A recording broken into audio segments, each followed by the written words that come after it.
Você vai gravar, Rafael? Sim, acabei de startar a gravação para fazer a edição posterior. Tá ótimo. Em 2 minutinhos a transmissão já vai ser iniciada também nas redes sociais, tá? Tá ótimo.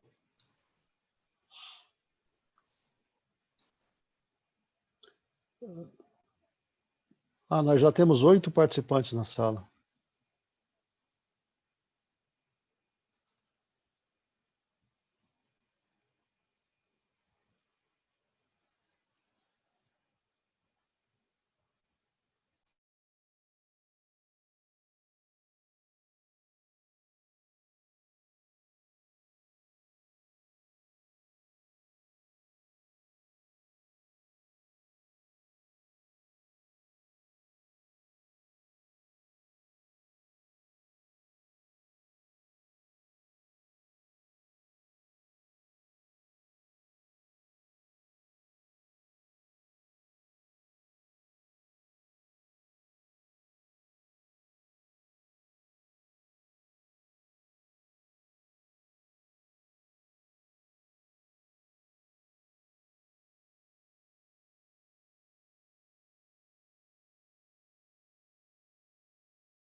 Não, a minha tá muda, né?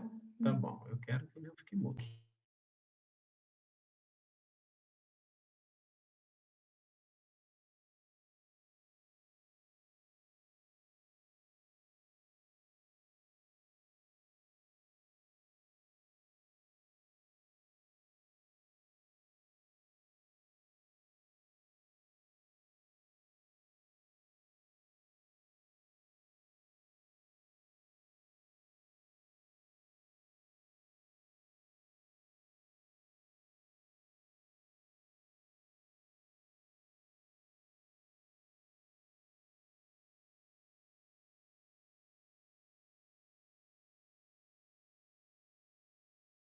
O Cid informou que não vai poder participar.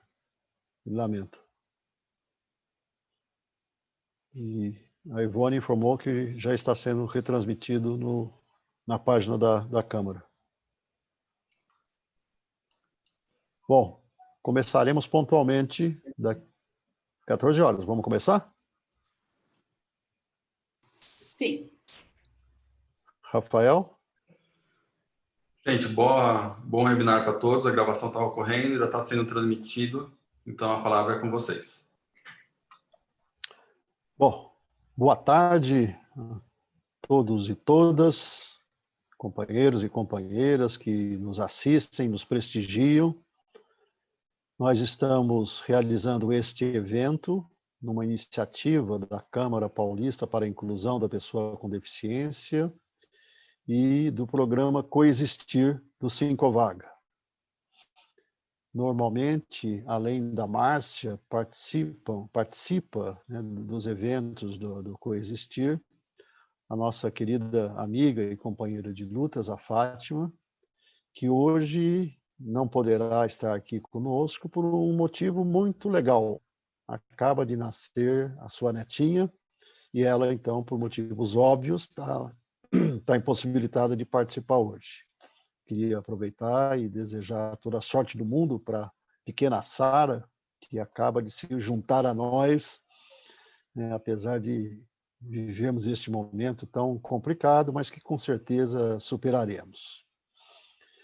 Eu gostaria de agradecer à minha querida colega de trabalho e amiga, a Laila, né, auditora fiscal vinculada à Superintendência Regional do Trabalho de Minas Gerais, uma das grandes especialistas no tema de hoje, que é o Índice de Funcionalidade Brasileiro.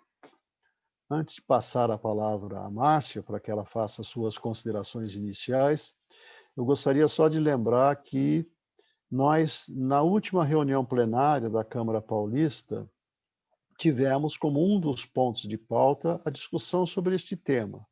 E a nossa convidada para falar sobre isso naquela reunião foi a mesma Laila, que hoje nos prestigia mais uma vez. E todos nós sentimos naquele dia que era necessário mais tempo para que pudéssemos aprofundar a conversa e, sobretudo, tirarmos dúvidas. Por esse motivo, né, junto com o Coexistir, nós pensamos, então, em realizar este evento, tendo apenas a Laila como nossa convidada e com o tempo de 2 horas, que optamos por dividir em 2 partes. Na primeira hora, né, é claro que podemos ter aí uma certa flexibilidade de horário, mas, em princípio, na primeira hora, a Laila, então, exporá e descreverá, né, tudo a respeito do Índice de Funcionalidade Brasileiro. E, na segunda hora, então, nós colocaremos as perguntas que serão feitas pelas pessoas. A Márcia vai depois também falar mais sobre isso. Mas, então, é esta a nossa proposta.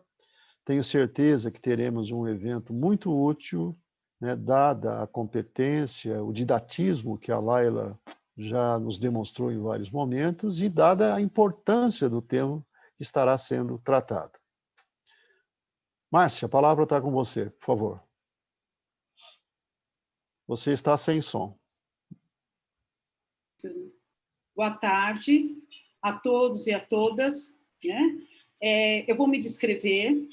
Eu sou uma mulher negra, estou com uma camisa branca com lista rosa escuro, né? Cabelo curto, no fundo uma parede bege clarinha e no meu lado esquerdo uma janela aberta. Eu falo em nome do Coexistir, né, que foi idealizado e é patrocinado pelo Sincovaga, Sindicato do Comércio Varejista de Gêneros Alimentícios do Estado de São Paulo. Né? E o programa Coexistir nasceu da vontade de atuar junto ao segmento, né? Não só, mas também que envolve as questões de respeito à diversidade e as possibilidades de influenciar mudanças culturais.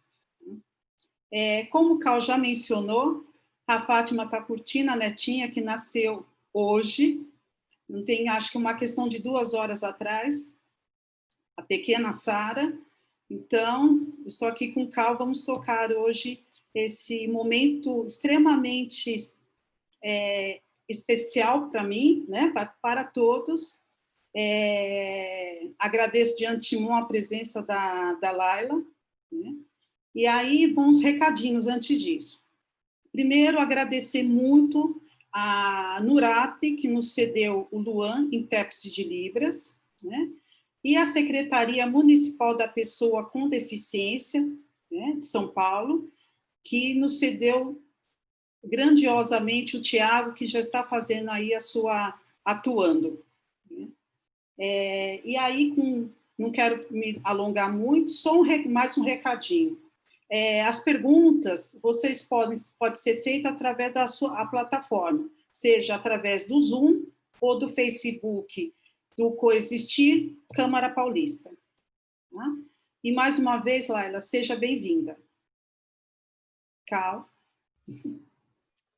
Bom, eu cometi uma falha e não me esqueci de ligar o microfone, mas me esqueci de fazer minha autodescrição.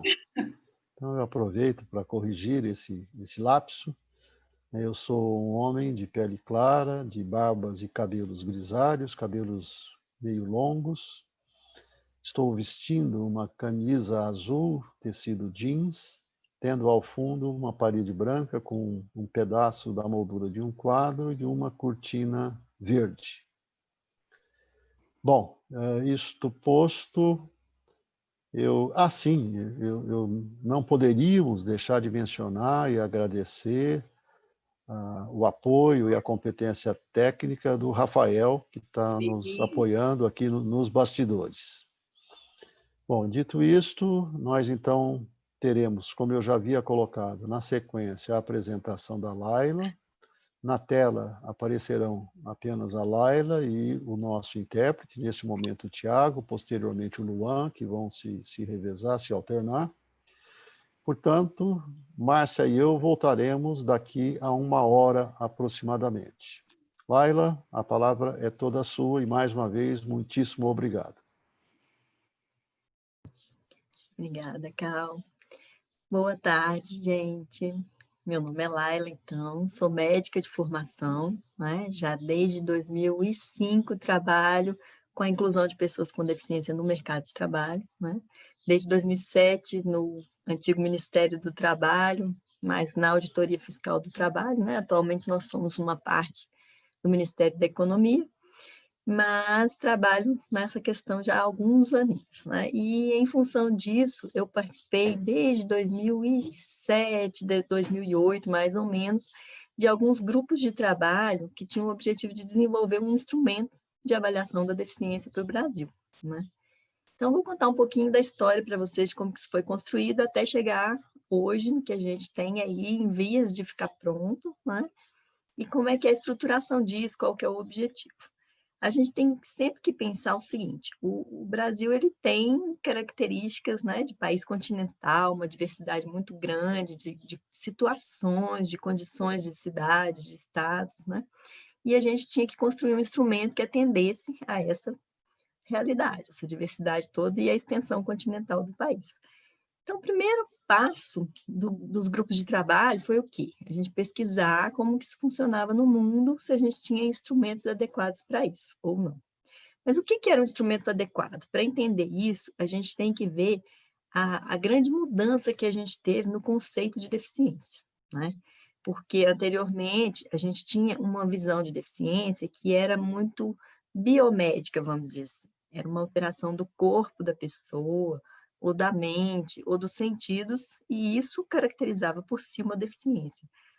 O grande problema desse conceito é que é quase que a deficiência era uma coisa, uma responsabilidade, quase uma culpa mesmo, né, daquela pessoa. E a gente teve uma grande mudança de paradigma nisso aí, que vem sendo construída já no mundo inteiro há alguns anos, né, e que se tornou oficial no Brasil a partir da Convenção da ONU sobre os Direitos das Pessoas com Deficiência.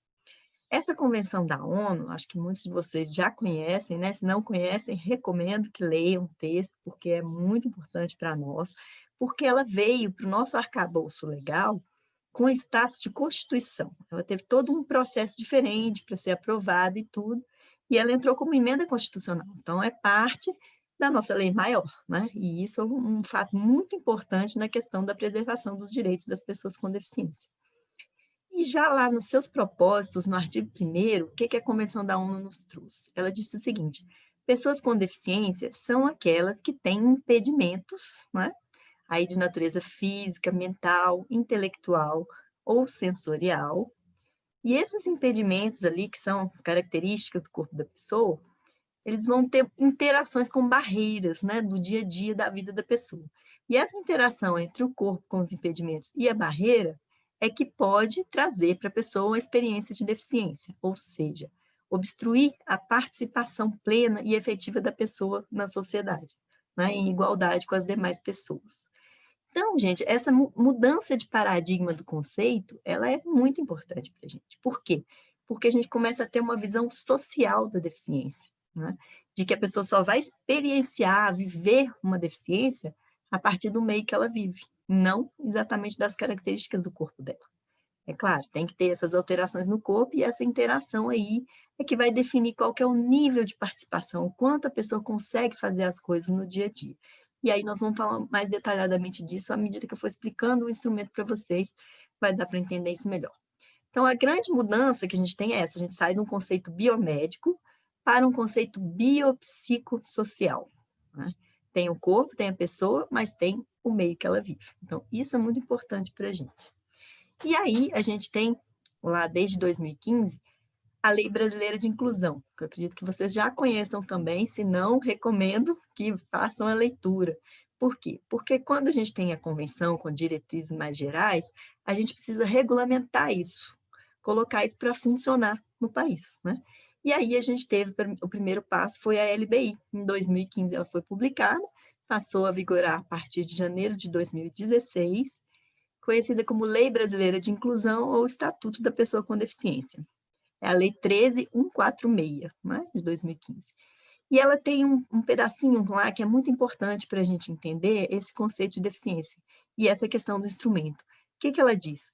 Que a avaliação de deficiência, toda vez que for necessária, né, para acessar alguma política, alguma coisa, ela tem que ser biopsicossocial, ela tem que ser realizada por equipe multiprofissional e interdisciplinar. O que isso significa? A avaliação de deficiência não é coisa de médico, né? A gente tem diversos profissionais que participam dessa avaliação e que têm conhecimentos específicos nas diversas áreas.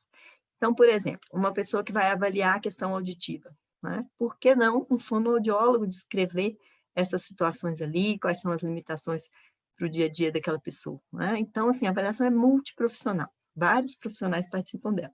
E ela é interdisciplinar. O que é isso? É que o ideal é sempre a participação de pelo menos 2, né, ou até mais profissionais, porque cada profissional chega ali com seu olhar, com seu instrumental de conhecimento e vai agregar, né, na avaliação dessa pessoa. Então, a gente vai ver lá depois no instrumento que ele tem essa ideia de sempre tem que ser pelo menos 2 avaliadores, né? Por isso, para agregar olhares para aquela questão ali que a gente está trabalhando. Gente, falar em olhares, eu esqueci de me descrever, né? Vamos voltar. Então, eu tenho a pele clara, cabelo liso escuro, né? Hoje eu estou vestindo um vestido preto de florzinhas coloridas e atrás tem uma parede branca. Me perdoe, me esqueci disso também, calça, tá vendo, né? Bom, então, continuando com a ideia da LBI, ela traz essa visão biopsicossocial, multiprofissional, interdisciplinar. E ela exige que a gente avalie vários requisitos, que são, né? A gente tem sempre que considerar na avaliação os impedimentos nas funções e estruturas do corpo, né? O que são esses impedimentos? Esses, sim, são aqueles das alterações do corpo que a gente disse. A gente tem que considerar os fatores socioambientais, psicológicos e pessoais. Então, o que é isso? É o entorno, né? As pessoas com quem eu convivo, a sociedade que eu vivo, a cultura, né, que me cerca ali, porque cada pessoa vai ter essas características específicas. A gente tem que avaliar a questão das limitações para desempenho de atividades, que são todas aquelas coisas que o ser humano precisa fazer na sua vida, no seu dia a dia. E a gente avalia também restrição de participação. Essa participação são as questões mais de sociedade. Então, eu convivo com pessoas, eu frequento eventos, né? Eu vou à igreja, eu vou a um culto religioso, conforme a minha cultura, a minha religião, né? Então, assim, a participação é mais essa questão social, de como que eu vou me incluir no mundo em que eu vivo. Tudo isso tem que ser avaliado na questão dessa caracterização da deficiência, né, que a gente precisa fazer. A gente tem, no Brasil, só no nível federal, mais de 30, são 38 políticas, se não me engano, né, que trazem ali direitos, benefícios, ações afirmativas para as pessoas com deficiência. Isso fora todas as outras que a gente tem em nível estadual e municipal, né? E aí a gente precisa de um instrumento que dê conta de avaliar para essas coisas todas. Hoje, a gente tem poucos instrumentos disponíveis funcionando. A gente tem o instrumento do BPC, Benefício de Prestação Continuada, né? Ele já faz a avaliação, seguindo um pouquinho essa ideia dos impedimentos, da participação das atividades, né? Já entra um pouco dentro desse conceito que a LBI exige, mas ele é exclusivo lá para avaliação de BPC, né? A gente tem um outro instrumento que é um filhote do Índice de Funcionalidade Brasileiro, que é o IFBRA, que hoje é utilizado para aposentadoria especial da pessoa com deficiência, que é aquela em que a pessoa tem uma redução do tempo de contribuição exigido para poder se aposentar, conforme a gravidade da deficiência. E essa gravidade, ela trouxe uma outra necessidade também, de que não só dizer se a pessoa tem ou não deficiência, né? Se é ou não pessoa com deficiência, mas também quantificar aquilo um pouco, dizer o grau dessa condição. Então, a gente precisa de um instrumento desse formato, o IFBRA já existe aí. Mas, para a maioria das políticas, das situações, a gente ainda vive do famoso relatório de um médico, né? Que é muito ruim, porque é um pedaço de papel que não traz ali uma avaliação da realidade da pessoa, que geralmente vai ficar muito preso na parte que a gente chama dos impedimentos, né? São as alterações de funções e estrutura do corpo. Então, hoje, a gente tem formatos de avaliação bastante precários e que não atendem a todas essas políticas e que são diversos nas políticas. Então, assim, se a pessoa precisar acessar 2 ou 3 ações ou benefícios, em cada uma delas, ela vai ter que fazer aquela peregrinação. Eu vou buscar um laudo nesse formato aqui, eu tenho que pegar um especialista nisso para dar esse laudo. Então, assim, a pessoa passa por um longo caminho até conseguir alcançar algumas dessas políticas, e cada uma é uma avaliação diferente. Então, isso traz uma insegurança e uma dificuldade muito grande, né, de acesso para as pessoas com deficiência. E isso tudo tem que ser visto no momento de criar esse instrumento, que é o que a gente tem feito já nesses grupos de trabalho há longo tempo, né? Bom, a ideia da avaliação de deficiência hoje, ela vai se pautar num item que a gente chama o quê? De funcionalidade. Por que isso, gente? A funcionalidade é o quê? Ele é um termo genérico, mas que ela parte do pressuposto que você tem funções e estruturas no seu corpo e que você tem atividades e participação social que você tem que fazer com aquele corpo. E aí, nesse caminho, você vai ter as barreiras, né? Que são os fatores contextuais, tanto do ambiente quanto, às vezes, da própria pessoa, né? Condição de saúde da pessoa. Então, a funcionalidade, ela é um termo que engloba tudo isso, é uma avaliação da pessoa como um todo, do ponto de vista biopsicossocial, e no mundo que ela vive, né? Então, a gente vai sempre pautar os instrumentos nessa ideia da funcionalidade. E, para isso, a gente tem uma classificação que se chama Classificação Internacional de Funcionalidade, né? Na verdade, ela tem uns outros nomes também, mas a sigla é CIF, que a gente conhece muito a CID, que é a Classificação Internacional de Doenças. A CID era bastante utilizada quando a gente ainda tinha esse conceito antigo de deficiência muito pautado só no impedimento do corpo. A partir do momento que a gente tem que ver tudo, a CID não ajuda muito mais, né? A CID também era só um apoio, mas ela não era tudo.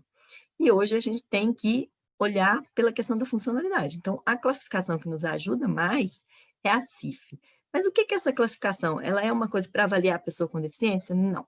Ela é uma classificação criada com o objetivo de homogeneizar a linguagem internacionalmente. Em qualquer lugar que eu fizer uma classificação pela CID, colocar um código, a pessoa vai saber no outro lado do mundo que código que é aquele, o que significa em relação ao impedimento. E na CIF, qualquer item que eu avalio lá de atividade, de participação, de função ou estrutura do corpo, né? Ou então dos fatores contextuais, eu coloco uma codificação que isso vai ser entendido da mesma forma em qualquer outro lugar. Então, ambas são classificações gerais, né, de seres humanos, para tentar tornar essa linguagem mais homogênea. A gente não tem nada específico aí de avaliação de pessoa com deficiência. Então, a ideia foi pegar a CIF, que já trazia na sua organização, ela é um livro também, né? Ela já trazia ali os capítulos falando de funções e estrutura do corpo, que tratam do impedimento, ela já tem capítulos das atividades de participação e dos fatores contextuais, que são aqueles itens que a LBI nos trouxe como obrigatórios, né, na avaliação. E como que a gente faz isso? Bom, o primeiro passo lá na historinha do IFBR, né, do Índice de Funcionalidade Brasileiro, foi essa construção. Então, a gente tinha que pegar esse livro e transformar num instrumento de fácil utilização. E aí foram selecionadas ali as atividades e participações que fossem mais necessárias no ponto de vista da vida da pessoa no dia a dia, né? E aí, lá na CIF, a gente tem os domínios também, que são as áreas, grandes áreas, vamos dizer assim, da vida da pessoa. A gente tem lá aprendizagem e aplicação do conhecimento, a gente tem a parte de tarefas e demandas gerais, né? São coisas que a gente faz no dia a dia, cuidar da casa, preparar uma alimentação, essas coisas. A gente tem a parte de comunicação, tem a parte de mobilidade, e aí entender mobilidade como atividade, não só dos movimentos do corpo, mas é de como eu me desloco no mundo. Eu consigo me movimentar, pegar coisas, sair de casa, andar por aí, né? Como é que é isso? Então, a mobilidade é um termo mais amplo. Tem a parte do cuidado pessoal, da vida doméstica, das relações interpessoais, né? E as áreas principais da vida, assim como trabalho, educação, tudo isso está dentro dos domínios da CIF. Então, por isso que ela era um bom material para que a gente trabalhasse e construísse um instrumento, né? Aí o desafio era esse, criar um instrumento único que fosse possível de utilizar no país todo, que servisse para todas as políticas, ações afirmativas, né? E que permitisse esses recortes diferentes ali, conforme a política pudesse necessitar. E aí, nesse primeiro momento, foi criado o IFBR, que a gente selecionou essas atividades e participações, e, a partir delas, a gente tinha que arranjar uma forma de quantificar aquilo ali. Cada atividade de participação, como é que eu realizava? Para isso, a gente foi trabalhar com uma outra classificação, que é a MIF, a Medida de Independência Funcional. A MIF, gente, ela tem mais níveis, ela tem minimamente 7 níveis que falam da independência funcional. O que é isso? Qual que é a autonomia para a pessoa realizar cada atividade da vida? A gente fez uma adaptação dessa classificação para 4 níveis também de autonomia ali no instrumento, que a gente vai explicar ele melhor. Mas, então, cada uma das atividades, a gente tem lá uma nota, né, que seria 25, que seria menor autonomia, vou falar melhor de cada uma delas. Tinha a nota 50, a 75 e a 100. A 100 seria o nível de autonomia pleno, né, que a pessoa dá conta de fazer aquela atividade sem ajuda, sem modificação, nem nada. Isso, como que ela faz? O que é normal para essa atividade? É dentro dos padrões culturais dela, né, na realidade dela. Então, por exemplo, se for atividade de se alimentar, e ela vive numa cultura que utiliza as mãos para se alimentar ao invés de talheres, né? É claro que a gente vai ter que avaliar conforme a realidade dela. Ah, não usa talher, então não tem autonomia. Não é isso, porque na realidade dela é assim que é feito. Então, a coisa tem que ser sempre interpretada conforme o mundo que a pessoa vive, né? A realidade dela. E aí, esse IFBR foi construído assim, depois eu vou falar melhor de alguns outros pedacinhos dele, né, que são importantes, mas ele não foi levado a campo, vamos dizer assim, para testar, né? Então, num outro momento, veio uma lei complementar da aposentadoria especial da pessoa com deficiência, né, que é a LC 142, e nessa lei era necessário um instrumento.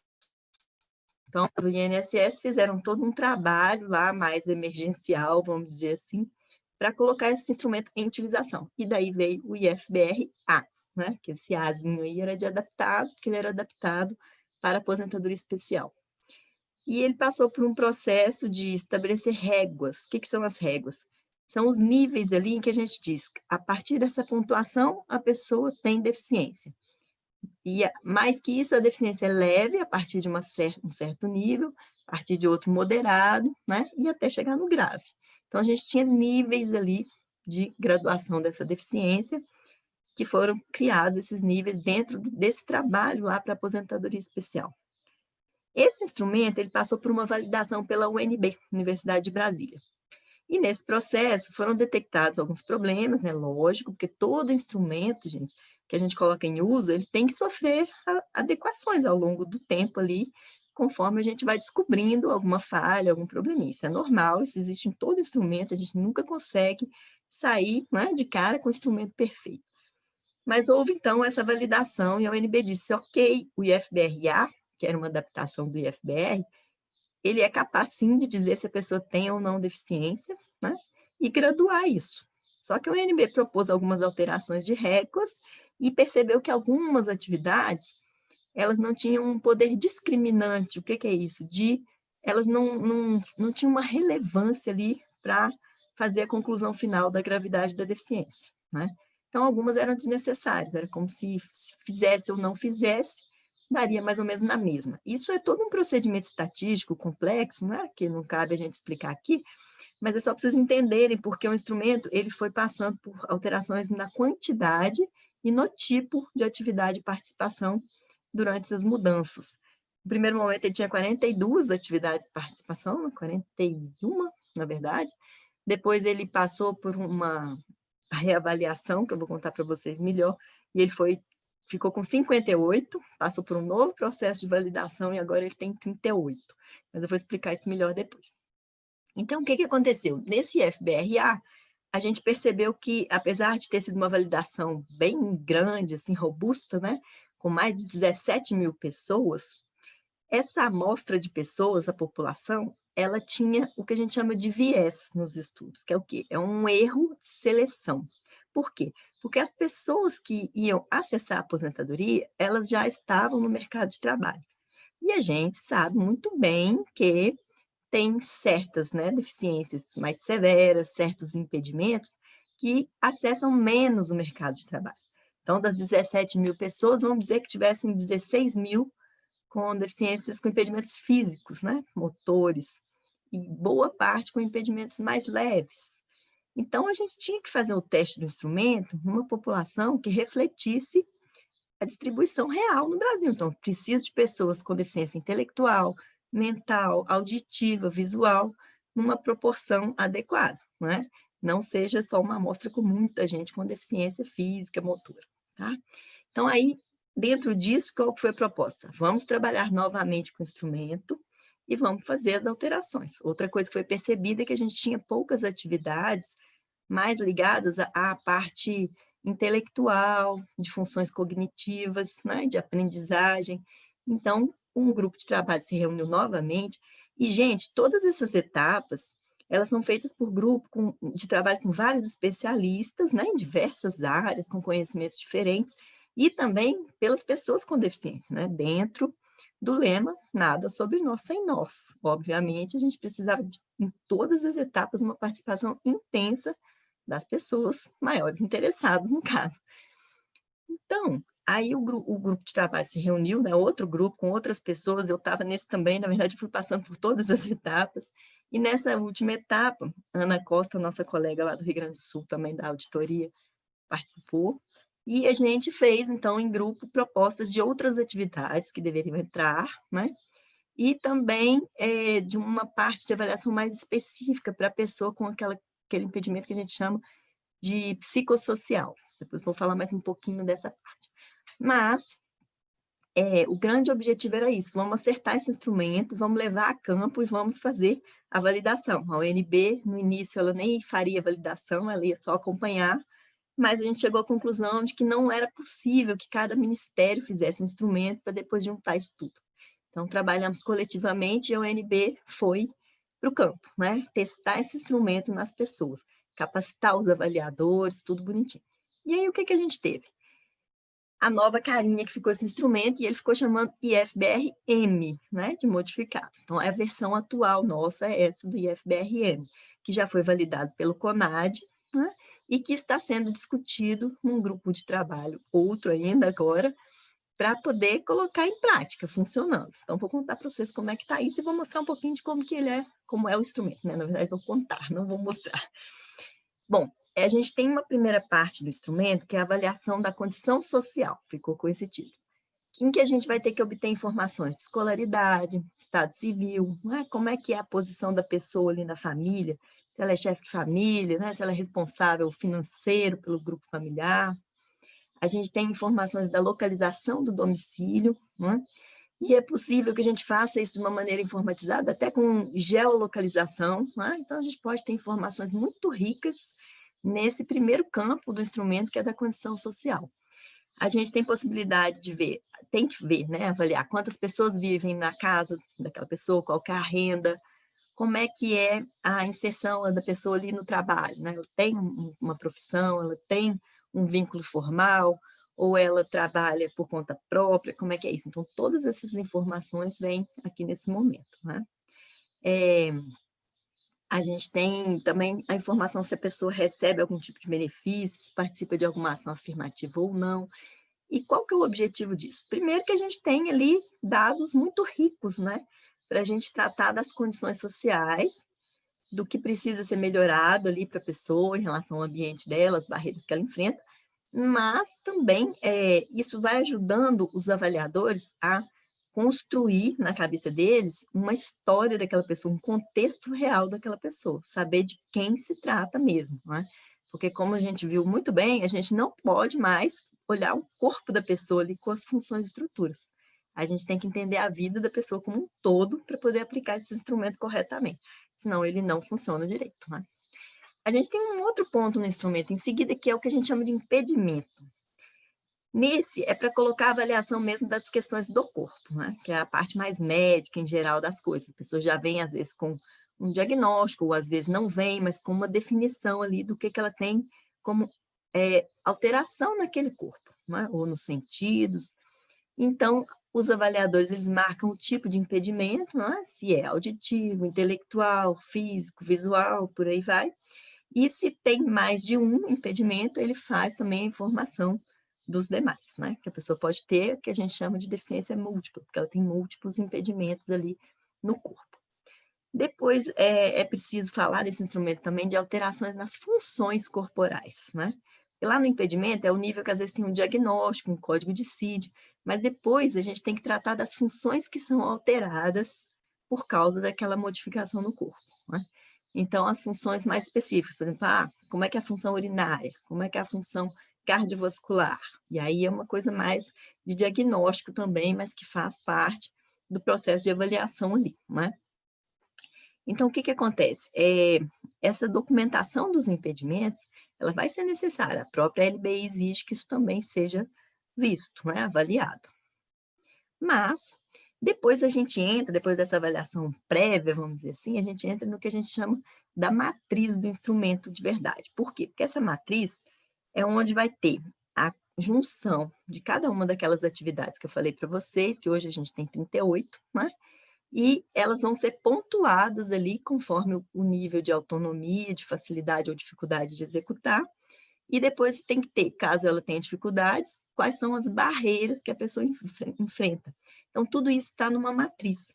Essa matriz ela é disponível na internet, mas a gente pode ver depois também uma forma de colocar para vocês esses documentos, né, os relatórios de como é que está sendo como foram essas etapas aí que eu estou contando para vocês, mas isso é amplamente disponível na internet também.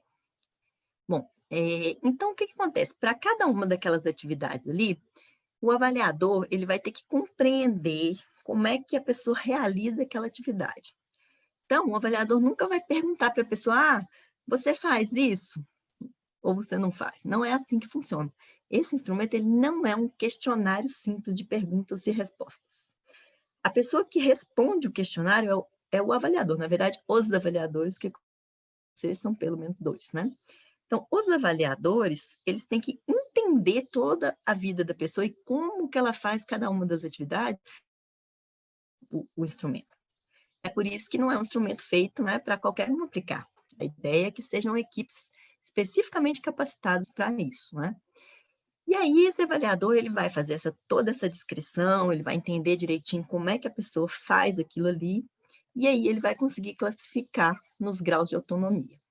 A gente tem, então, hoje 38 itens, divididos naqueles domínios que eu falei para vocês da CIF. Então, tem parte de aprendizagem e aplicação do conhecimento, comunicação, mobilidade, cuidados pessoais, por aí vai. Então, a gente tem 7 grupos de atividades e participações ali.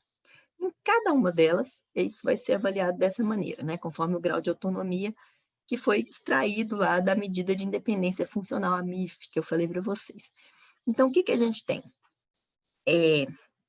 Primeiro, a gente avalia cada uma dessas atividades pelo que a gente chama de desempenho, que é como que a pessoa realmente faz, e não pela capacidade ou pela possibilidade. Por quê? Porque a gente quer ver, na prática, como que realiza aquilo ali. Por quê? Porque, às vezes, em teoria, a pessoa poderia realizar melhor, mas, na prática, ela tem barreiras, ela tem falta de algum equipamento, de uma tecnologia, de uma pessoa que ajude, e aí ela não consegue fazer, né? Ela poderia fazer melhor, mas na vida real dela ali, ela não faz. Então, a avaliação é pelo desempenho real dela, não pelo que a gente chamaria ali de capacidade, né? Ou possibilidade. E aí, o que acontece? Um exemplo, a pessoa não consegue cozinhar porque ela não tem um ambiente específico ali adaptado para ela. Se tivesse, ela poderia fazer. Então, isso tem que ser avaliado. Mas, em algumas situações, a pessoa não faz aquela atividade porque ela não quer, ou por não ser uma rotina dela. Então, por exemplo, ela não cozinha porque sempre teve alguém que fizesse isso por ela, né? Seja a mãe, a esposa, né? Porque a gente ainda tem divisões culturais aí de quem faz comida. Então, de repente, aquilo nunca foi uma realidade da pessoa. Nessas condições em que a pessoa não faz por outras causas que não são relacionadas com o impedimento do corpo dela, aí a gente pontua pela possibilidade de fazer, e não pela realidade, né?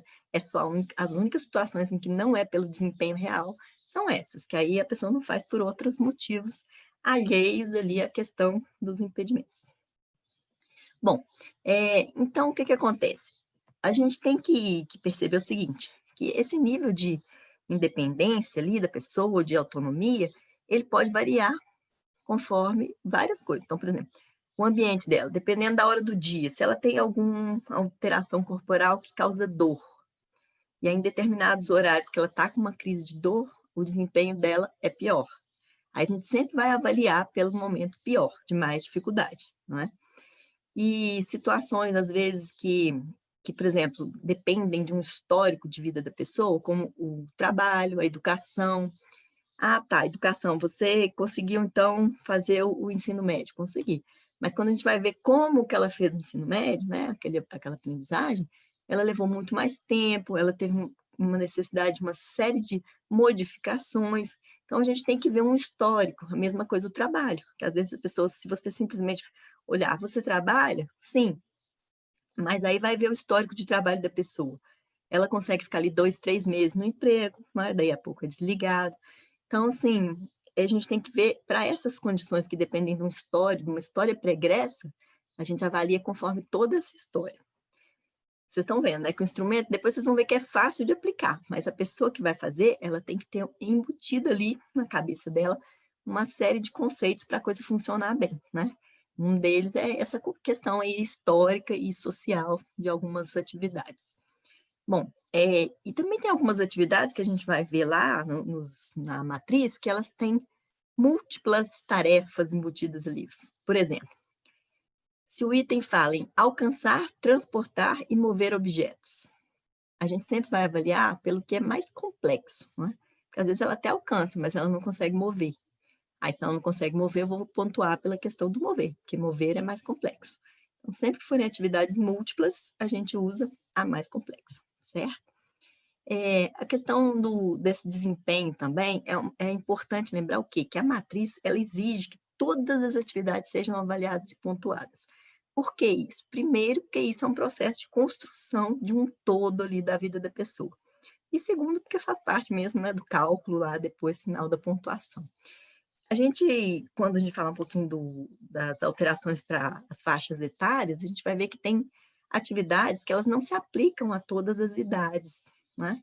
E aí o instrumento ele tem réguas diferentes quando a pessoa não faz, porque não é normal fazer. Então, por exemplo, uma criança de 4 anos, você não espera que ela saiba ler, né? Então, se tiver avaliação de leitura, esse item não vai se aplicar àquela faixa etária.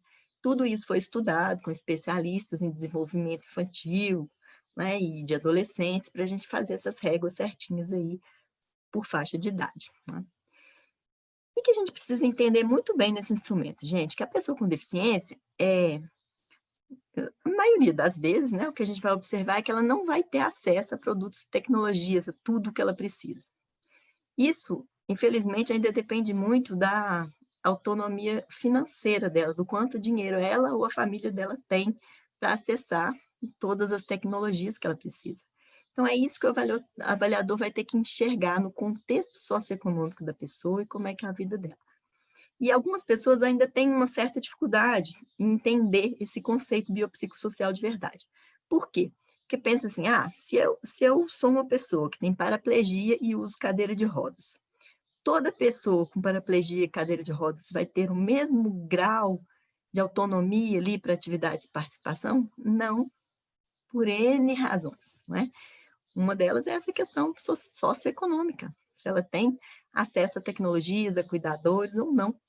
Então, as pessoas, elas vão ter um nível ali de atividade de participação, de autonomia diferentes, com o mesmo impedimento, né, entre aspas, aí, o mesmo diagnóstico, uma mesma característica de corpo, ela vai ter graus de deficiência, vamos dizer assim, no fim das contas, diferentes. Por quê? Porque deficiência não é o corpo. A deficiência é essa interação daquele corpo com o ambiente que ela vive, com as condições que ela tem. Isso é um dos pontos mais difíceis que as pessoas enfrentam aí para a compreensão do instrumento.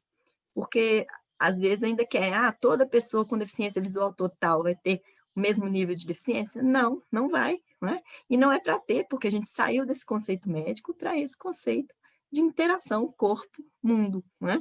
Então, vai ser diferente. E aí, isso é que a gente tem que compreender para a gente ver que o instrumento não está errado de falar que as pessoas têm níveis diferentes de deficiência. Está certo. É isso mesmo que é a proposta, né? Então, a gente tem que ficar mais tranquilo com isso e tirar esse olhar do corpo, do impedimento, que a gente vai conseguir, né, entender que o instrumento está fazendo certinho o que ele deveria fazer. Bom, deixa eu ver o que mais que é importante falar. Vamos explicar melhor a questão da pontuação, né, que eu falei para vocês. A gente tem, então, 4 níveis. Cada atividade, eu vou avaliar isso. Então, por exemplo, uma atividade de aprender a calcular, né, eu tenho que avaliar 25 pontos se a pessoa não realiza a atividade. Ela não consegue fazer. Ou quando é uma coisa que um terceiro pode fazer para ela, ela depende totalmente de uma terceira pessoa, né? Ela tem uma nota aí 25. E vocês vão ver que as notas, quanto menor essa nota aí, né, na verdade, menor a funcionalidade da pessoa, ou seja, maior o grau de deficiência, né? Então, a gente avalia aqui graus de funcionalidade no instrumento que se convertem em gravidade de deficiência, né, inversamente proporcional, vamos dizer assim, no final do resultado do instrumento. Mas então, 25 pontos, ele não participa de nenhuma etapa da atividade, não consegue fazer, é preciso que alguém faça para ele, né? E se é uma outra condição que ele depende de pessoas, mas que poderia ser uma pontuação maior, que é o 50, a pontuação 50 é essa, ele faz a atividade, mas com a ajuda de terceiros. Porém, se nessa ajuda ele precisar de 2 pessoas ou mais, aí ele já vai cair para a pontuação do não consegue fazer, que é 25. Né? Mas até o momento que ele é ajudado por apenas uma pessoa, ele entra na pontuação 50. Né? E como que é essa ajuda? Ela pode se dar de várias formas. Por exemplo, supervisão. Eu consigo, né, me deslocar, atravessar a rua, chegar numa mercearia para fazer uma compra, mas uma outra pessoa vai junto e faz essa supervisão. Isso aí é com dependência de terceiros, então cai na pontuação 50.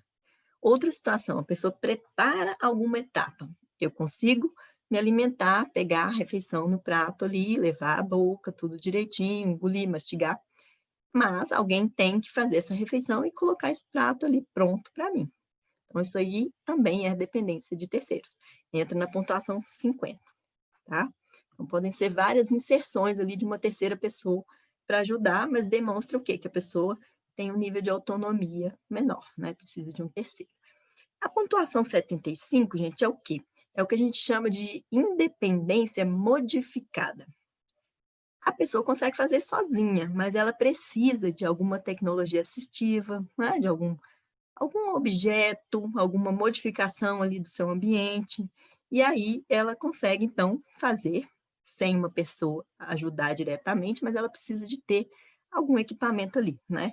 Ou então acontece o seguinte, ela até faz sem equipamentos, mas ela faz mais lentamente do que o habitual, ou então ela faz e sente dor ao final daquele processo, né? Então, a gente sempre vai ver que a pessoa tem que conseguir realizar a atividade com segurança, né? Para a gente poder falar que, ok, ela tem autonomia para fazer aquilo ali. Porque, nesse caso, então, ela teria 75 pontos sempre que ela precisar de alguma modificação para realizar a atividade, né? E aí, 100 pontos seria o quê? Que a pessoa consegue fazer aquela atividade na velocidade habitual, né? E com toda a segurança. Aí ela tem 100 pontos, ela tem autonomia para fazer aquela atividade ali. E nisso a gente tem a graduação de cada uma das atividades. Então, vocês estão vendo, né? Nunca vai ser perguntar para a pessoa faz ou não faz. Os avaliadores, eles têm que entender como a pessoa faz. Esse é o ponto mais importante, senão ele não vai conseguir responder a matriz aqui adequadamente, né? E aí o instrumento, gente, ele sempre vai depender de quê? De pessoas capacitadas para aquilo, pessoas que tenham essa visão biopsicossocial, não é, das questões, e eles têm um manual de aplicação que vem com tudo bem explicadinho. Tem a descrição da atividade, tem exemplos daquela atividade ali, né? Tem o que eles chamam de questão norteadora, que é um ponto específico ali, perguntinhas, né, que ajudam o avaliador a conseguir buscar mais elementos e interpretar melhor a maneira com que a pessoa faz aquilo ali. Então, é bem interessante o manual. Eu sempre recomendo todo mundo ler o manual também, porque ele é muito fundamental para a gente entender toda a ideia do instrumento, né? E aí sempre vai vir ali para cada um dos níveis de pontuação, 25, 50, 75, 100, os que dão dúvida ali, geralmente, que são na faixa de 50, de 75, eles têm exemplos práticos, né? E de coisas que você tem que perguntar para saber se encaixa naquela situação ali ou na outra. Então, é bem completinho esse manual. Em relação ao ambiente da pessoa, os fatores contextuais, como que isso é avaliado na matriz?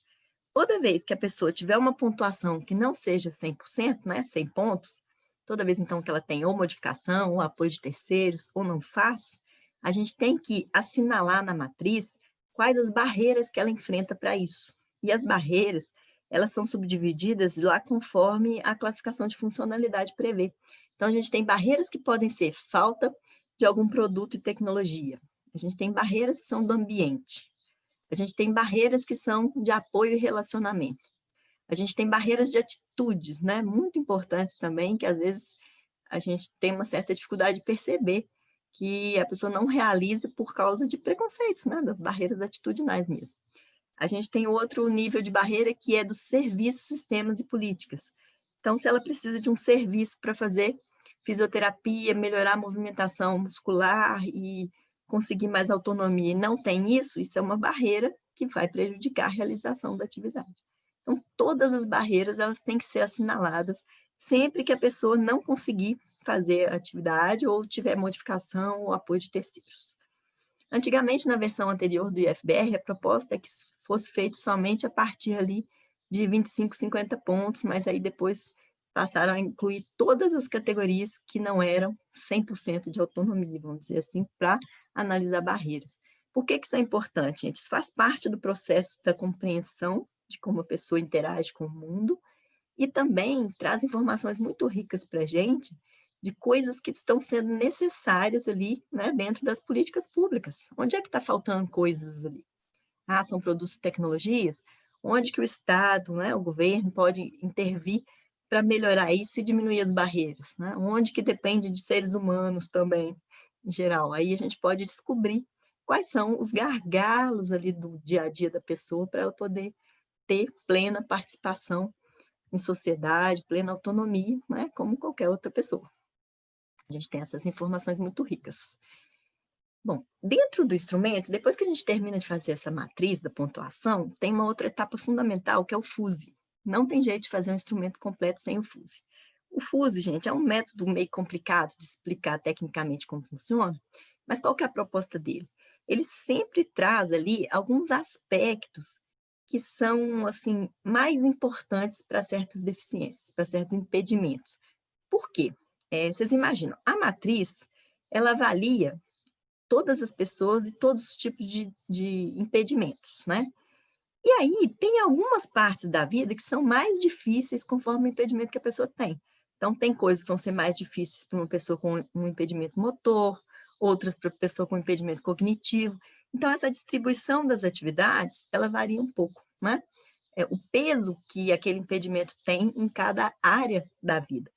E para isso o FUS existe. Por quê? Porque ele define sempre, para cada tipo de impedimento, então, eu tenho um impedimento auditivo. Eu tenho ali 2 domínios daqueles 7 que a gente listou que vão ser mais impactados pelo impedimento. E esses domínios, então, eles vão ter que ter um peso maior no resultado final da minha avaliação. E como que a gente faz isso? A gente definiu, durante os estudos lá, desde a versão inicial do FBR, o que a gente chama de questão emblemática. São algumas coisas que têm um grande impacto na vida da pessoa. Por exemplo, a pessoa que tem alteração física, né, impedimento físico. Aquele que utiliza cadeira de rodas para se deslocar, se desloca exclusivamente com cadeira de rodas. É mais difícil realizar as atividades do que se ele desloca com uma muleta, né, ou com uma lentidão, mas sem uso de apoios. Então, para dar um peso maior nessas situações, a gente tem as questões emblemáticas. E aí, se a pessoa tem notas baixas nos domínios da vida ali que são mais importantes para aquele impedimento que ela tem, ou se ela tem aquela questão emblemática presente, ou se ela tem o que a gente chama de indisponibilidade do auxílio de terceiros. O que é isso? Ela precisaria de pessoas para ajudar, mas ela não tem. Então, isso também impacta muito na autonomia dela. Se ela tem qualquer uma dessas condições, a nota nos domínios ela vai cair, né? Um pouco mais. Quando cai a nota, cai a funcionalidade, né? Na prática, no dia a dia. E caindo a funcionalidade, a gente tem um grau mais severo de deficiência no final das contas, que a pessoa vai ter uma restrição maior de participação e de atividades. Então, o que o FUSE faz? Se a pessoa estiver ali no domínio importante para ela, as notas variando ali, 50, 75, 100, né? Mas, na hora de fazer o FUSE, o sistema detecta que ela teve essas notas naquele domínio mais importante para ela. O que vai acontecer? Todas as notas daquele domínio vão para o menor nível. Então, se ela teve 50, 75, 100, etc., ela vai cair tudo para 50, por causa disso, porque a gente tem que dar um peso maior nas coisas que são mais importantes conforme o impedimento. Então, existe esse sistema do FUSE, parece um pouquinho complicado, às vezes, de explicar, mas como o sistema desses instrumentos ele é feito geralmente informatizado, isso é muito tranquilo. O próprio sistema vai calculando, né? Tem essa lógica do FUSE embutida ali, e isso é calculado. E algumas coisas dependem da resposta do avaliador, como a indisponibilidade de terceiros ou aquela questão emblemática, né? Vamos ver um outro exemplo de questão emblemática para a pessoa com impedimento auditivo. Se a pessoa teve esse impedimento, ela perdeu a audição antes dos 6 anos de idade, isso é emblemático. Por quê? Porque aos 6 anos é a fase que geralmente a gente tem a alfabetização. E aí, se a pessoa não ouve já no período de alfabetização, ela vai ter mais dificuldade para adquirir as outras habilidades, né? Então, aquelas coisas vão dar um peso maior e vão fazer a nota total da pessoa cair, né? Por quê? Porque a gente vai ter que graduar essa deficiência dela como mais severa em função dessas condições. E aí, o FUSE é todo facinho de aplicar lá dentro do processo do instrumento, mas a ideia é que é mais complicadinho de entender, né? Bom, como eu falei para vocês, a gente teve que fazer a parte, né, de adaptação para as faixas etárias, para crianças, adolescentes, etc. Então, hoje a gente tem vários níveis de corte, e cada uma dessas faixas etárias tem algumas questões das 38 que são as que realmente são importantes, que é aquelas que a gente chama de discriminatórias. Por quê? Porque elas separam mesmo os graus de deficiência, vamos dizer assim. Então, para cada faixa etária tem essa construção. Aí o valor total de nota, o mais alto e o menor que a pessoa vai ter, também vão variar em função da faixa etária, né? A gente não pode comparar pela nota final se as pessoas são de faixa etária diferente. Essa régua de corte, né? Bom, a gente tem que pensar em algumas coisas importantes. Primeiro, os requisitos, né, para esse instrumento todo que está sendo tão discutido. Não é possível aplicar esse instrumento se não tiver essa noção, né, essa compreensão de que deficiência é um fenômeno biopsicossocial, né? Sempre a gente vai ter que ter esse olhar.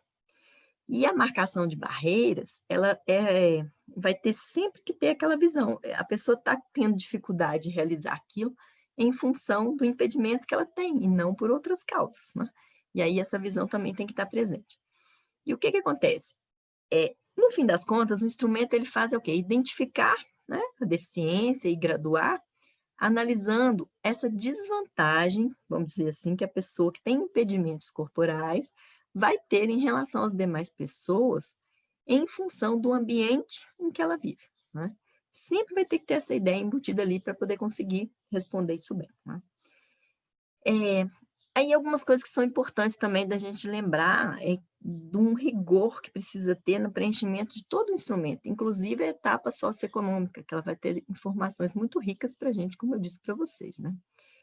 E, gente, a capacitação que foi feita nos testes do instrumento e tudo mais, ela foi bastante intensa, muitas horas, muitas reuniões, formação à distância um pouco também, né? Porque a gente já estava com dificuldades de deslocamento aí no final do ano passado, tudo mais. Mas o que acontece? Às vezes, as pessoas têm grande dificuldade para entender esse conceito biopsicossocial. Vou dar um exemplo que vai ficar mais fácil de perceber isso. No primeiro momento, as pessoas que estavam sendo capacitadas, elas viam lá um item que é bem interessante, 2, na verdade. Regular a micção, né, que é a parte da urina, e regular a excreção, que é a parte das fezes. No primeiro momento, os avaliadores pensavam o seguinte: se a pessoa tem o intestino íntegro, a bexiga funcionando, tudo ok? Ok, então ela tem essa capacidade. Mas a regulação dessas funções, se a gente fica só aí no funcionamento do intestino e da bexiga, a gente está preso o quê? Na função corporal, no impedimento. Porque não é só isso. Regular a micção e a excreção, né, a defecação, no caso, é muito além disso. Então, a pessoa tem que saber o momento certo, a pessoa tem que conseguir fazer a própria higiene, né? Então, a atividade de regular a micção vai muito além daquilo que está na função ali do corpo, da bexiga ou do intestino. E é essa visão que o avaliador tem que ter, que é biopsicossocial, né? Eu contei até esse exemplo na outra situação, que foi uma menininha, na verdade, é uma prima minha de 2º grau, ela tinha 6 anos já, e ela dava vontade de fazer cocô, ela fazia onde ela estivesse, né? Então, a parte da função corporal do intestino, toda preservada. Mas a parte aí cognitiva de regulação das interações sociais, etc., é que estava comprometida. Então, no momento de avaliar, o avaliador tem que enxergar tudo isso. Não é só perguntar, você consegue fazer cocô sem problema? Não é isso, né? Vai muito além disso.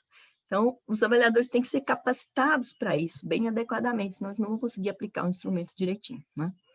Por quê? Porque essa ruptura aí do modelo biomédico, ela é gradual, ela é processual, né? Não é de um dia para outro que a gente vira a chavinha e fala, não, agora eu entendo deficiência com esse olhar biopsicossocial. Não, a gente ainda tem algumas coisas que foram aprendidas aí nas próprias faculdades, etc., que prendem muito a gente no modelo biomédico. E fazer essa libertação, vamos dizer assim, é um processo, né? E demanda um investimento pessoal e tudo mais bem importante aí, né? Então, eu acho assim que a questão maior é isso, que esse desconforto que às vezes algumas pessoas têm com o instrumento é isso, de não entender que os impedimentos podem ser iguais, mas o grau de autonomia de participação em atividade pode ser diferente, né? Em geral vai ser. E de que a gente nunca vai poder fazer avaliação só com esse olhar de função do corpo, senão não vai funcionar direito, não, né? A gente tem que ter o quê? Esse instrumento, gente, uma coisa que eu gosto muito de ouvir a professora Lívia da UNB falando, ela estuda muito isso, é que essa avaliação de deficiência desse instrumento é uma avaliação relacional. A gente tem aí uma integração, né, entre impedimentos, fatores contextuais, pessoais, etc., e isso vai gerar o quê? Uma modificação na forma como eu faço minhas atividades e a participação. Então, todos aqueles 4 níveis ali que a LBI exige, eles estão embutidos na avaliação de cada uma dessas atividades do instrumento. E isso é que é tão rico nele, né? A gente consegue ali em cada momento daquele, para cada item, fazer essa visão relacional de todos os itens necessários da LBI. Isso eu acho bem legal do instrumento, tá? Então, isso aqui eu acho que eu já falei bastante com vocês. Agora, o que a gente tem hoje de interessante, né? Primeiro, que as pessoas às vezes falaram, mas se a gente fizesse instrumento de atividade e participação, a gente vai colocar pessoas como pessoas com deficiência que não têm impedimentos. É impossível fazer isso, porque toda a avaliação de cada uma das atividades sempre vai ser isso. Vocês lembram que a gente faz pelo desempenho? Não é? Se ela não faz porque não deseja ou porque tem outras questões, isso não é avaliado dessa maneira. Aí a gente avalia pela possibilidade. Agora, se ela não faz por causa do ambiente dela, da vida dela como um todo, aí sim é pontuado. Então, as coisas são pelos impedimentos. Não tem jeito de avaliar sem ter essa correlação, aquela ideia relacional que eu falei para vocês, de corpo, né, e contexto. Então, o que a gente tem? Outra coisa que às vezes as pessoas se preocupam também é falar assim, não, mas se a pessoa tem impedimentos múltiplos, como é que essa matriz vai avaliar? Vai fazer certo? A pessoa com impedimentos múltiplos, ela tem que ter uma gravidade maior, não é verdade? Provavelmente sim, vai ter uma gravidade maior. E o instrumento sempre vai captar isso, porque se ela tem mais de um impedimento, ela sempre vai ter mais modificações na forma de fazer. E não tem jeito de se escapar. Então, nessa parte também as pessoas podem ficar tranquilas que o instrumento dá conta de verificar isso bem, né? A gente tem o FUSE que garante essa, vamos dizer assim, igualdade ali, né, de avaliação entre os impedimentos diversos com a mesma matriz. É um instrumento, gente, que eu acho assim que é o instrumento que mais foi trabalhado até hoje na história do Brasil e talvez do mundo em relação à avaliação de deficiência, né? Vocês viram aqui pelas histórias que eu contei que ele passou por várias etapas e, assim, centenas de especialistas, grupos focais com pessoas com deficiência. Essa construção foi muito rica e muito completa, né? E ele tem sido debatido, assim, intensamente nas diversas instâncias, nos locais. Como eu disse para vocês, o CONAD já aprovou esse instrumento. O GTI de trabalho que a gente tem hoje, ele começou no início de agosto, setembro, outubro, ele fez 90 dias agora no início de novembro, mas a gente já viu a necessidade de prorrogar por mais 90 dias, que era a possibilidade. E que é esse GTI? A gente tem esse grupo de trabalho interministerial, ele é composto pelas chefias lá, né, do Ministério da Economia, pessoas do Desenvolvimento Social, da Cidadania, todos os ministérios que estão envolvidos em alguma política, alguma ação para a pessoa com deficiência, eles estão nessa discussão. Esse GTI, ele tem esse papel mais decisório, então são as altas chefias. Só que eles convocaram um apoio técnico, que são os GTE, o Grupo de Trabalho Técnico, né? Eu faço parte de um deles, são 3. Um é para discutir o instrumento, se ele precisa de alguma adequação, alguma modificação, é esse que eu faço parte. Existe o grupo do orçamento, que vai ver o impacto dessa nova forma de avaliar no orçamento. Na verdade, o ponto que mais preocupa em geral o governo é o BPC, né? O benefício de prestação continuada, porque ele tem um orçamento da esfera de bilhões, então eles têm uma grande preocupação aí. E a gente tem um outro GTE técnico, né, também, que é de estudo dos normativos, porque a gente vai ter que ter uma adaptação das normas todas para a aplicação desse instrumento, né? Hoje a gente não tem um instrumento oficial para a maioria das políticas, então vai ter que se criar uma norma, uma lei, falando, ó, vamos usar esse instrumento dessa maneira para cada uma das ações ali, né? O que é a proposta, então, desse instrumento? Primeiro, que ele seja aplicado, né? Então, por uma equipe capacitada. A ideia é que seja equipe de servidores federais, não é um instrumento que as pessoas vão aplicar. Eu estou lá numa empresa e quero ver se a pessoa enquadra na cota, né, do trabalho. Vou aplicar o instrumento. A ideia não é essa. A ideia é que a pessoa seja avaliada por uma equipe específica e que ela tenha, então, em mãos um relatório que vai trazer todas essas informações, nível de deficiência, condições socioeconômicas, e aí ela já vai saber ali quais as políticas que ela pode acessar a partir daquela pontuação que ela teve, né? Então, ela vai chegar lá na empresa da pessoa, de vocês, quem é de empresa que vai receber esse relatório pronto, falar, ok, ela pode entrar na cota, então posso contratar, né? Vai simplificar o processo e a gente vai ter o quê? Uma forma mais objetiva de avaliar, que hoje, como é tudo dependente de um relatório no papel, fica um grau ali de dúvida, de incerteza, subjetividade mesmo, né, para fazer essas avaliações. Então, a gente precisa de ter isso bem organizadinho, né? A ideia é que essa avaliação seja para todas as políticas federais e que estados e municípios provavelmente vão pegar essa ideia também e utilizar, né? Já que é um negócio que está pronto, funcionando, provavelmente é para conseguir homogeneizar todas as políticas, usarem o mesmo método que a gente vai conseguir facilitar bastante a vida da pessoa com deficiência, para não ter, né, que fazer aquela peregrinação de vários laudos diferentes, vários formatos diferentes. É um negócio bem interessante. A ideia também é que a pessoa passe uma vez por essa avaliação e ela precise de revisão, assim, em casos específicos, né? Por exemplo, se a pessoa tem ali uma amputação de membro e não sofre nenhuma modificação no seu ambiente, nem nada, ela não precisa ser reavaliada, porque aquilo não vai se alterar muito, né? Agora, condições que são passíveis de um tratamento, de até uma cura, dependendo da situação, talvez precisem de revisão. Mas essas revisões já podem ser programadas a partir da avaliação da pessoa. Então, eu não tenho que ir lá ficar fazendo essa avaliação toda hora. A ideia é que seja uma vez, né, e só novamente, se necessário, para facilitar a vida mesmo. E aí, os próximos passos que nós temos em relação a esse trabalho todo é esse. A gente está nessa etapa dos trabalhos dos grupos.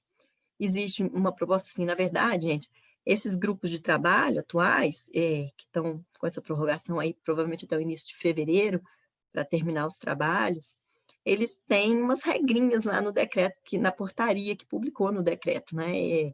A gente não pode divulgar como é que está o andamento desse procedimento lá, né? Mas é por isso que eu trouxe para vocês um instrumento para todos conhecerem, saberem que já foi aprovado pelo CONAD. É um instrumento tecnicamente muito bom, validado já pela Universidade de Brasília. Vai precisar de adaptações ao longo da aplicação? Sim, todo instrumento precisa, né? O próprio instrumento do BPC, ele já passou por 3 versões diferentes e ele iria para uma 4ª, só não foi ainda porque está nessa fase aí da gente descobrir se vai passar a ser o IFBRM, como vai fazer, né? Porque todo instrumento precisa de revisões, isso é normal de acontecer. Mas isso está sendo bastante discutido nesses grupos e a proposta é que a gente tenha informações para vocês aí nesses próximos meses, né? Até o início do ano que vem, acredito que sim. A gente tem a possibilidade também de fazer mais estudos técnicos em relação à comparação de instrumentos, né? De usar o IFBRM, o instrumento do BPC, o IFBRA, outras formas de avaliação para a gente ver e comparar ali como é que é, né? O funcionamento de cada um, a adequação, se eles estão realmente bons, quem que está bom de verdade nessa história, fazer um comparativo. Então, existe essa proposta dentro dos grupos de trabalho, né? Mas estamos caminhando, eu espero ter em breve notícias mais concretas para vocês, porque a LBI determinou que o instrumento deveria existir no prazo de 2 anos, ou seja, janeiro de 2018 era para estar pronta. A gente teve várias, né, condições aí políticas, etc., 1000 motivos que a gente estava bem atrasado em relação a isso. E aí a ministra Damares, né, que é o ministério que organiza os grupos de trabalho, que mais ou menos coordena isso aí, já está bastante ansiosa em relação ao cumprimento desse prazo aí do GTI, que a gente consiga efetivar isso, colocar para funcionar em breve, né? E eu espero que sim, porque, gente, principalmente pelo que eu falei, a maioria das políticas a gente não tem informação, não tem um método de avaliação nenhum, né? Então, se a gente implantar esse método para o que não tem nada e ir regulando ele com as que já tem, eu acho que é um grande ganho, né? É uma proposta que a gente tem feito lá no grupo de trabalho. Bom, eu acho que é isso, né? Em linhas gerais, falei muito, então, os intérpretes que sofrem comigo, né? Que eu falo depressa, desculpa, gente, mas vocês podem puxar minha orelha também quando eu fizer isso. E aí, acho que a gente vai ficar aqui à disposição para responder perguntinhas, né? Já vi que tem algumas ali no chat e tudo mais. Estamos aqui. Que bom, Laila.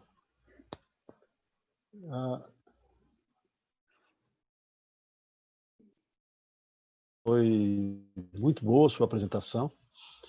Acho que tivemos uma visão mais geral agora dos critérios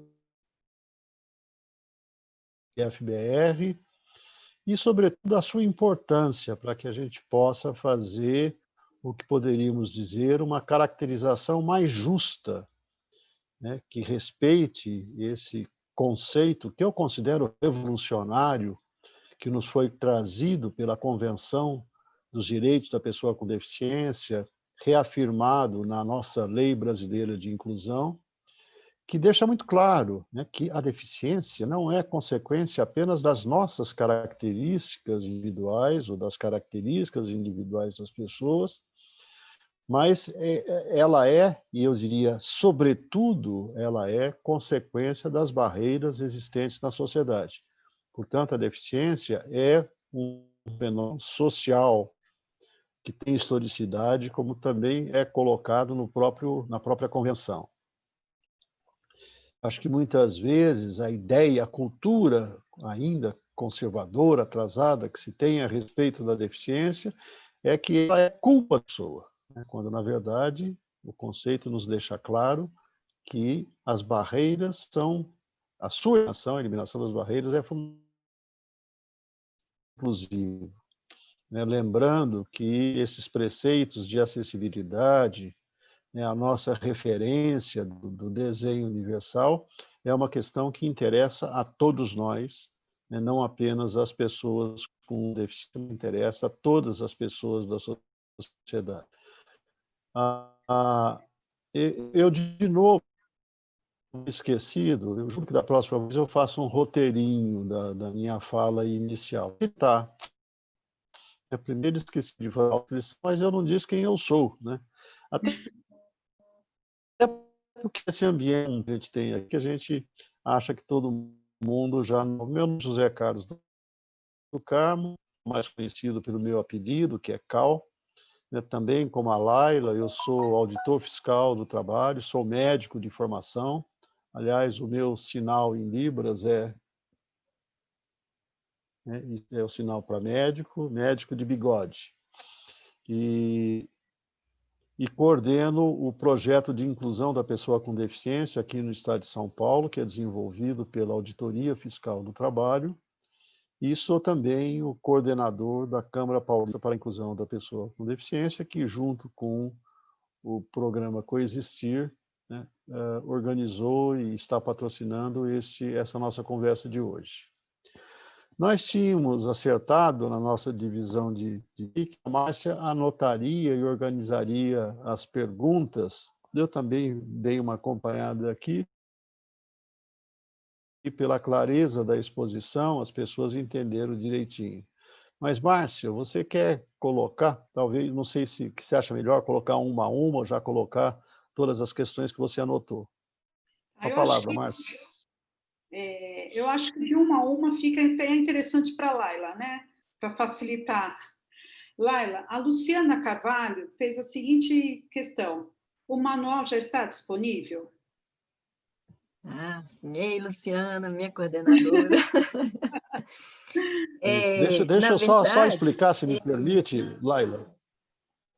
Não, é só para dizer que, assim, até aproveitando, né, nós dizemos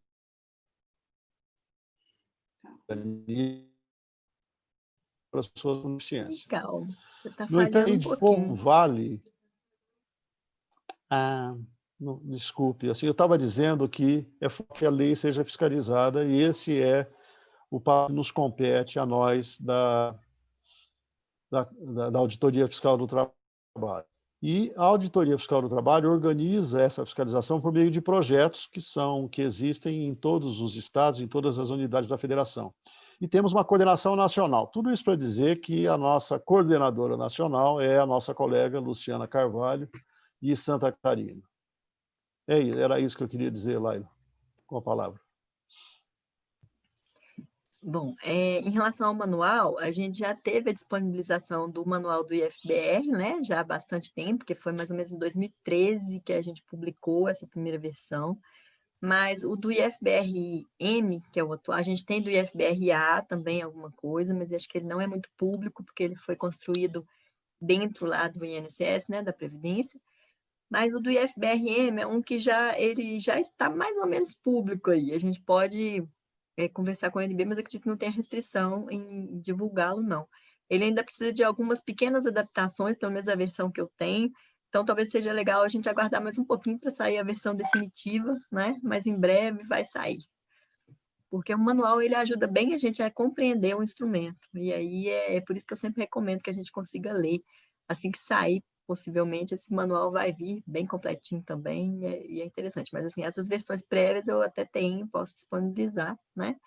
Mas é bom que a gente aguarde a versão oficial e que está sem nenhum errinho, vamos dizer assim. Ótimo, obrigada, Laila. Mais uma pergunta. Do Rafael Silva. A avaliação tem boas chances de ser aprovada no começo de 2021? Tem prazo para a implementação dela?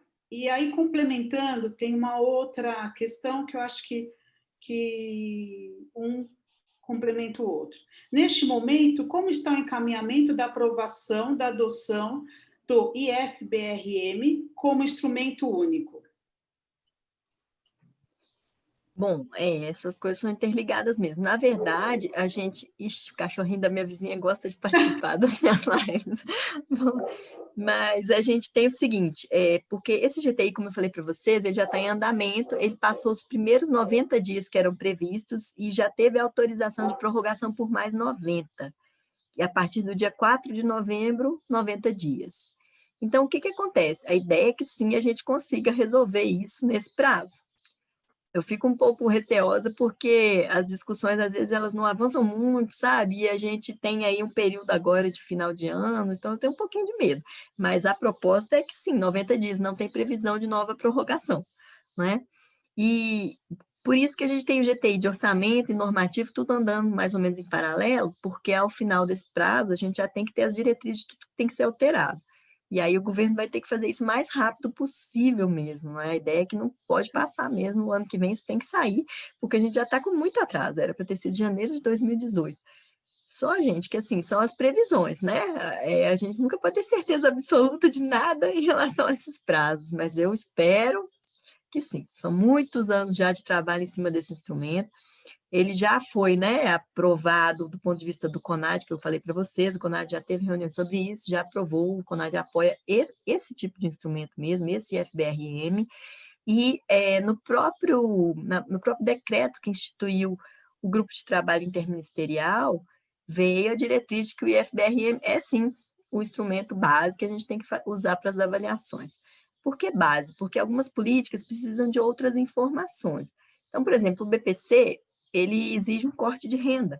O instrumento não se propõe a avaliar o corte de renda, então talvez tenha que ter uns complementozinhos em cada política, mas o instrumento base é sim o IFBRM, inclusive na diretriz que veio, né, do próprio decreto do GTI. É ele mesmo, eu espero que a gente consiga emplacar ele o mais breve possível.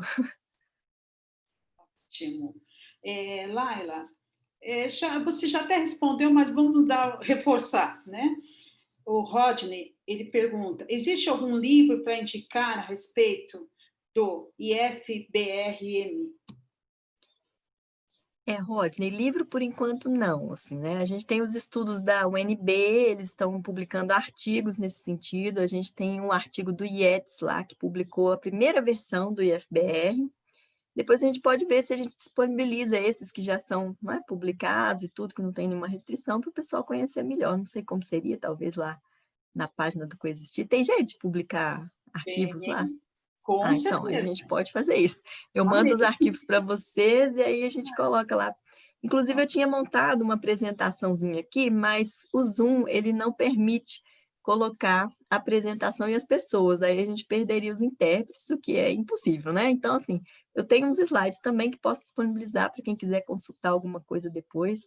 A gente manda tudo para a Márcia e ela coloca lá na página. Combinado? E na página da Câmara Paulista também, da a gente Câmara vai também, disponibilizar todo esse material. Isso. Até pegando aí o gancho, Cal, existe algumas pessoas com dúvida como vai ser disponibilizado esse material de hoje, né? Então, vai a informação. Automaticamente no Facebook, tanto da Câmara como do Coexistir, automaticamente vocês já vão poder ter acesso, né? E do YouTube também, posteriormente é feita uma edição, mas também pode ser consultado através do YouTube do Coexistir, que vai ficar lá à disposição. E da Câmara também, vídeo, nós também, né? temos um canal. Isso. Tá. Então, essa gravação, né, vai ficar disponível para o pessoal e também os materiais impressos, a gente coloca lá o PDF de alguma maneira. Se for necessário, a gente faz um drive, né? Coloca todos num lugar só, que a pessoa entra no link e abre de onde ela estiver. Acho que talvez seja mais prático, né? Inclusive no Posso fazer. site do Boa ideia. Coexistir também, pode ficar tranquila. Ok. Ah, no site também, ótimo. Cal, mais alguma pergunta aí? Não, eu não tinha anotado nenhuma. Ah, e acho que se não tiver mais nenhuma pergunta, a gente pode, então, caminhar para o encerramento.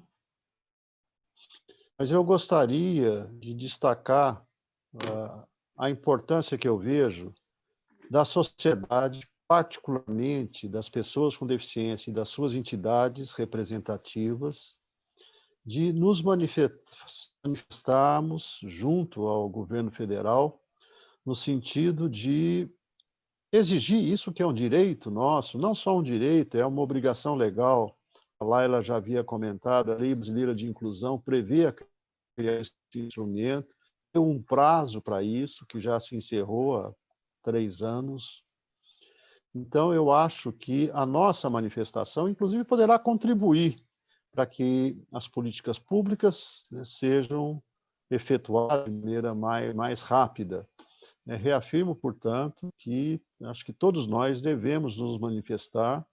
Acho que, até para evitarmos mais delongas, que não há mais dúvidas, pelo menos eu não tenho, e se havia, não tenho mais, a partir das explicações que a Laila coloca hoje, eu já não as tinha. Que o índice é ele que foi desenvolvido por instituições do mais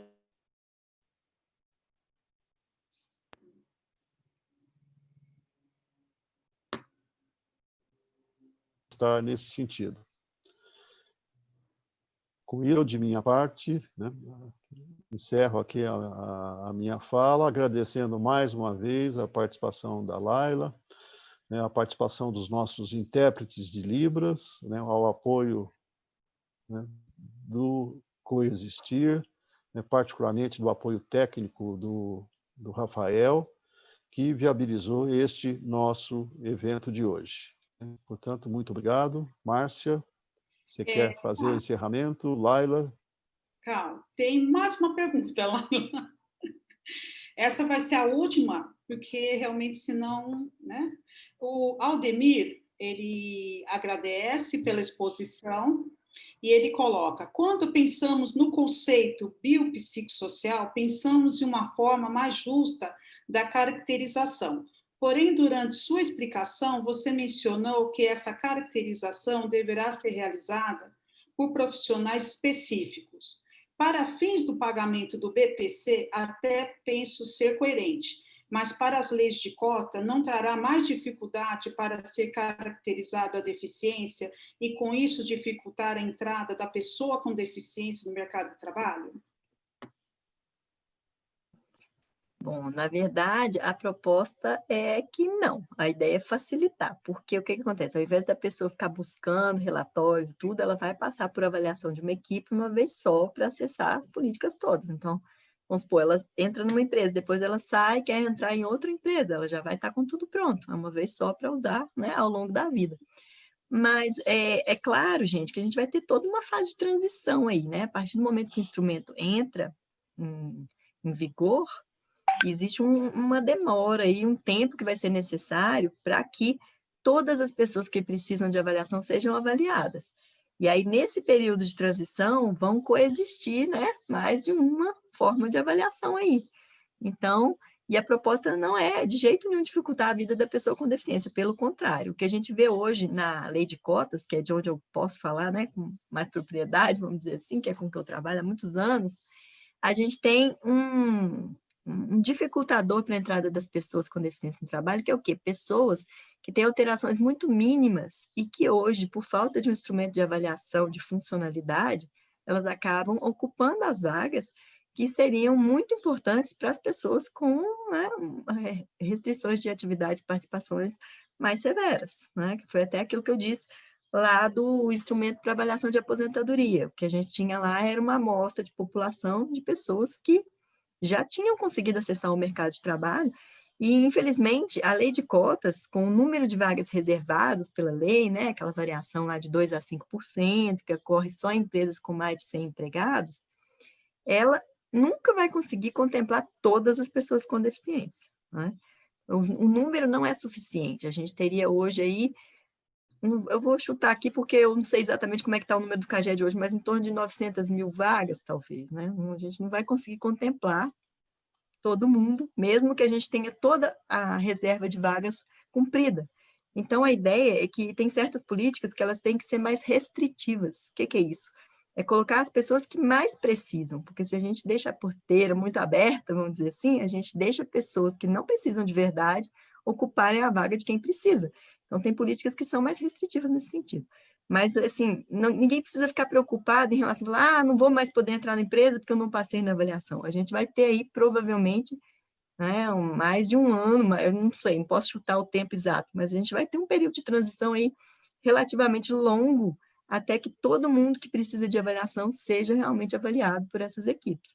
Então, todo esse período de transição vão coexistir, né, mais de uma maneira de avaliar, até que a gente estabeleça isso aí.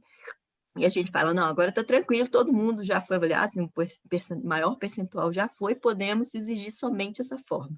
E isso vai ajudar as pessoas que mais precisam a entrar nas políticas, né? Eu acho que isso é importante. Laila, eu juro que essa é a última, tá? Nós temos tempo, tranquilo, pode falar.